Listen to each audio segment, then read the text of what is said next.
Well, good morning, everyone. It's my pleasure to welcome you, Mr. Minister, and your entire Nigerian delegation to Washington, D.C.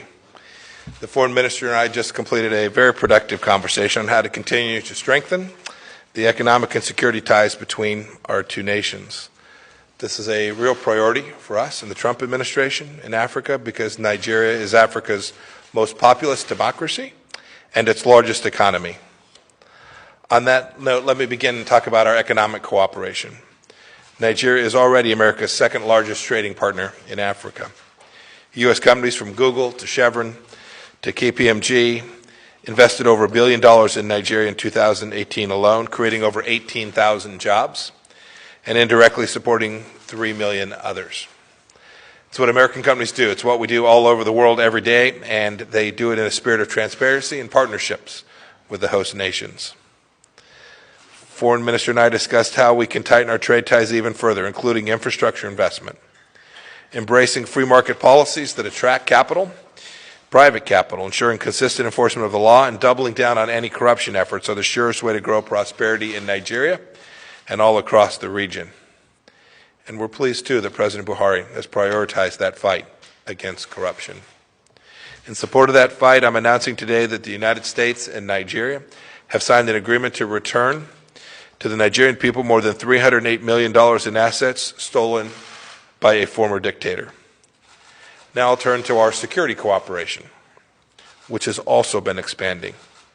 Case in point, Nigeria's recent $500 million purchase of 12 U.S.-made A-29 aircraft. This supports President Buhari's recently stated goal of creating a security force with the best training and modern weaponry. He also pledged that those forces will be held to the highest standards of respect for human rights. The United States will hold Nigeria to that pledge and will help you achieve it.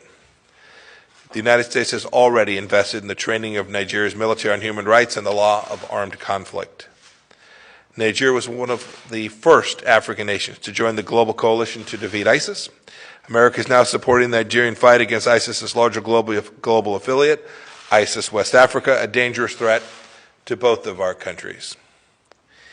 In part due to this terrorism threat, on Friday, President Trump announced the suspension of immigrant visas for Nigerians because Nigeria has room to grow in sharing important national security information. I'm optimistic that's going to happen.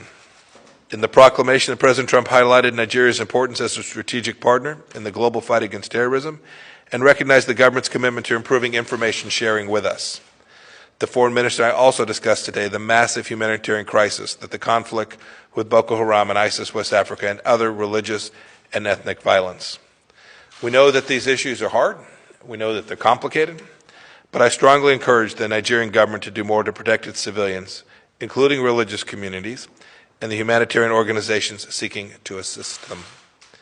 To aid in this effort, I'm pleased to announce today an additional $40 million in humanitarian assistance to Nigeria, adding to the nearly $350 million that we provided last year.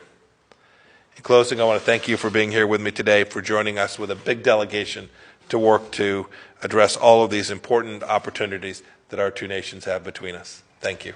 Thank you very much, Secretary.